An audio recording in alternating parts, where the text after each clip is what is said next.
오늘 아침에 보실 말씀은 디모데전서 5장 1절에서 8절까지입니다.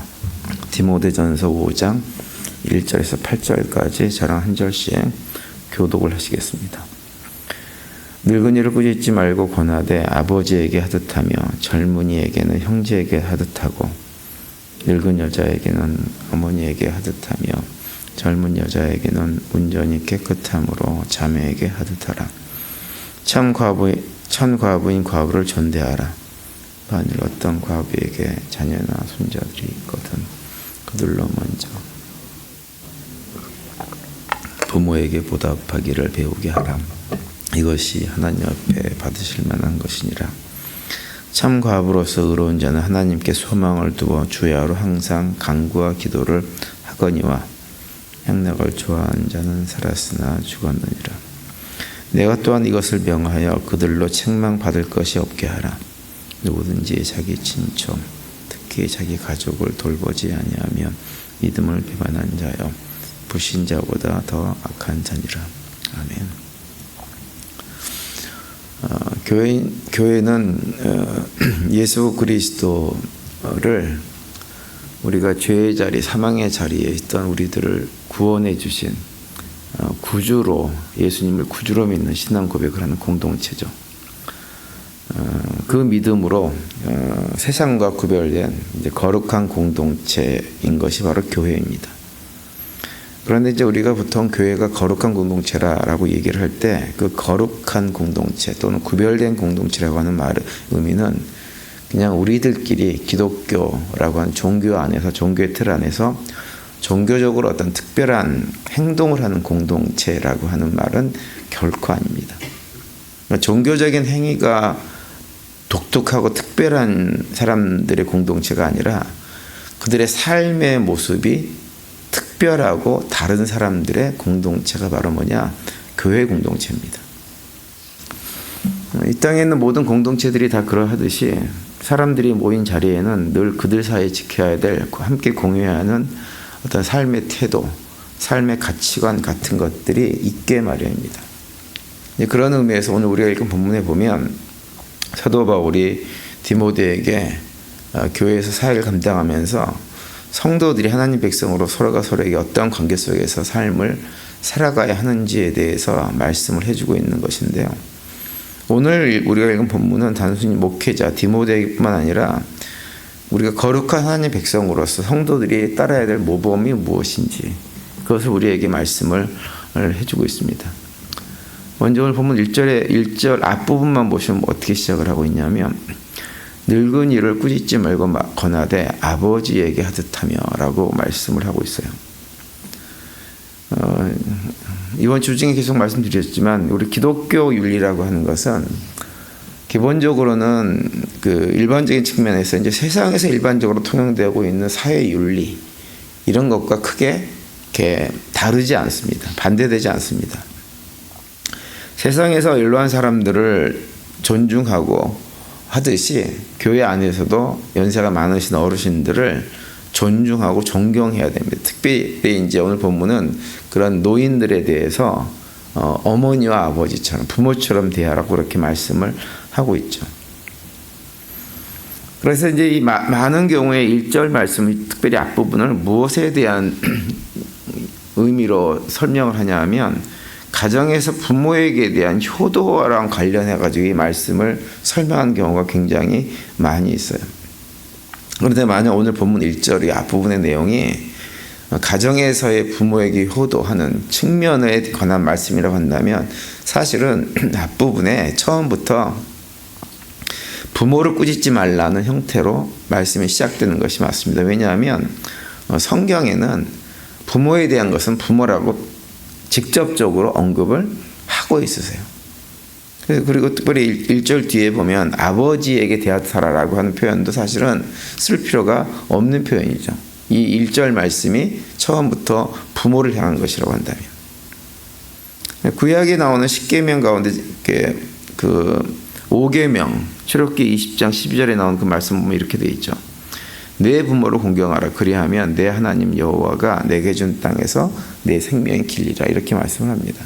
그러니까 부모에 대한 존경, 공경 이런 것들은 그냥 부모라고 딱 언급을 성경에서 하고 있어요. 신약으로 넘어오면 에베소 6장 같은 데서 같은 내용을 말씀하고 있는데요. 에베소 6장 2절 3절 보시면 또 이렇게 말씀합니다. 내 아버지와 어머니를 공경하라. 이것은 약속에 있는 첫 계명이니 이로써 내가 잘되고 땅에서 장수하리라. 이렇게 말씀하고 있어요.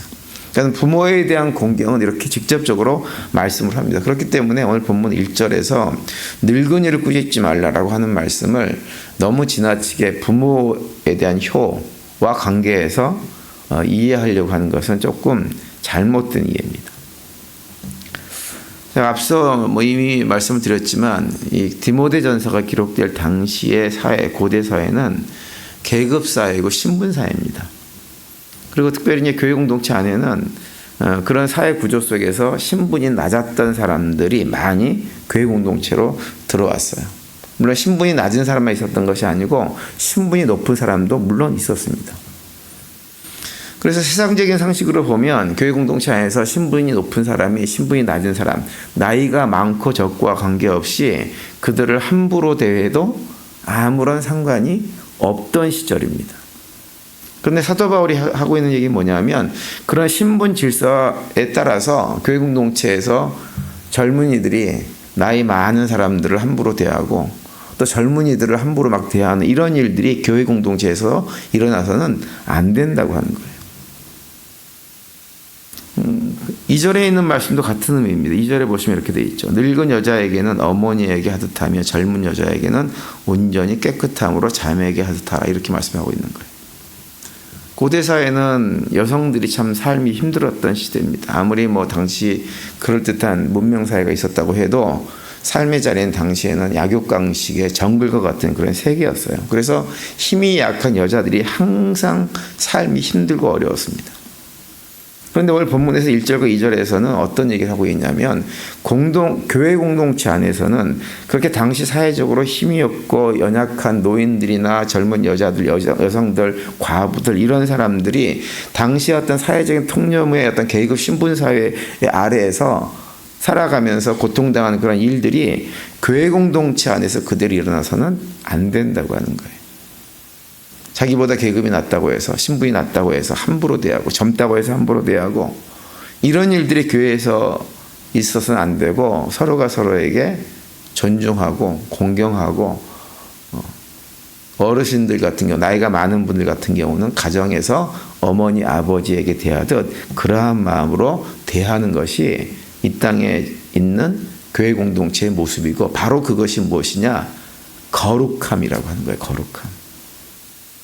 당시 사회 통념으로는 그냥 사람들이 자기 신분에 따라서 막 하는 것이 있지만 그런 문제 때문에 고통당하는 사람이 있다고 한다면 교회 공동체는 그런 고통이 없는 곳이 되어야 된다고 하는 거죠. 온전히 모든 사람들이 다 귀임을 받고 하나님의 자녀로서의 존중을 받는 공동체, 그것이 세상과 구별된 교회 공동체의 거룩함이라고 하는 것입니다. 그래서 3절 이후에 과부 얘기도 하고 있는 거예요. 3절과 5절에 보시면 이렇게 말씀하고 있죠. 참 과부인 과부를 존대하라. 참 과부로서 외로운 자는 하나님께 소망을 두어 주야로 항상 간구와 기도를 하거니와 이렇게 말씀합니다. 과부를 존대하라고 말씀합니다. 여기서 말하는 존대라고 하는 말은 뭐냐면 값을 치루어 돕는다라고 하는 말이에요. 그리고 여기서 참 과부는 어떤 사람들이냐면 60대 이상의 남편이 없는 여인들을 얘기하는 거예요. 남편과 자식도 없는 여인들. 오늘날로 치면 한 80 이상 돼서 남편도 없고 자식도 없는 사람들을 말하는 거죠. 근데 옛날에는 그런 사람들이 정말 어디 의지할 데가 없었습니다. 그러니까 교회에 관심이 어디 있어야 되느냐? 그렇게 자식도 없고 의지할 데도 없고 힘도 없고 늙어가는 이런 과부와 같은 사람들에게 교회에 관심이 그들에게 가 있어야 된다고 하는 거예요. 세상은 그들에게 관심 두지 않습니다.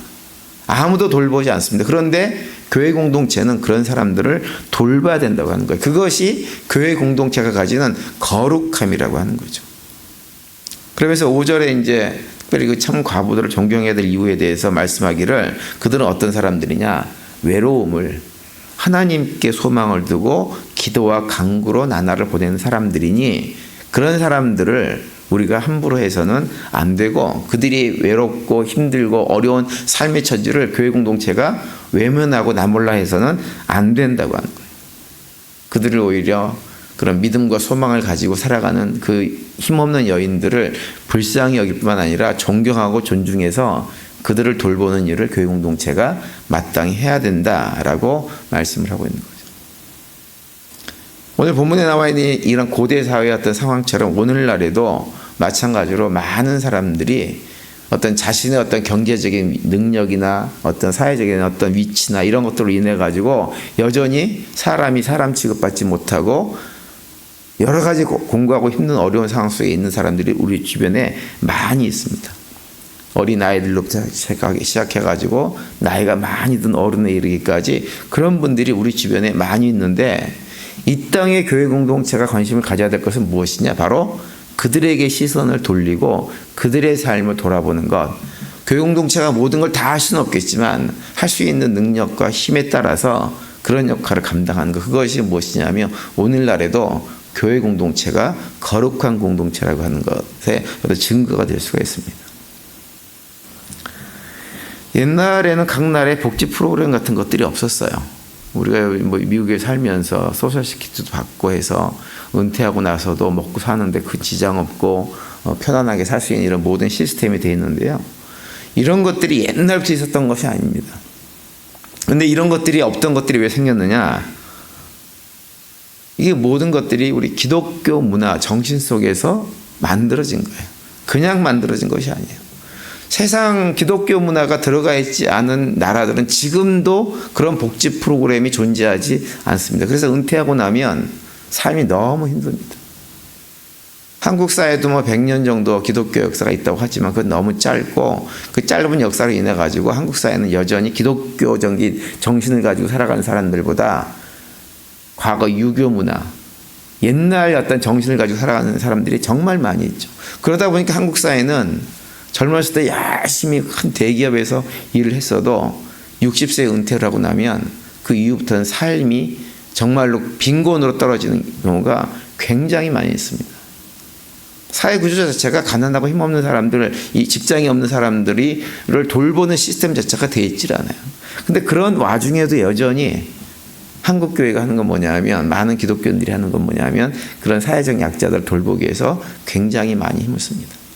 근데 이 미국이나 서구 사회는 이미 기독교 문화가 가득 채워져 있던 곳이기 때문에 그 기독교 정신에 따라서 가난한 사람들, 의지할 데 없는 사람들, 이런 사람들을 돌보는 시스템들이 아주 잘 돼 있어요.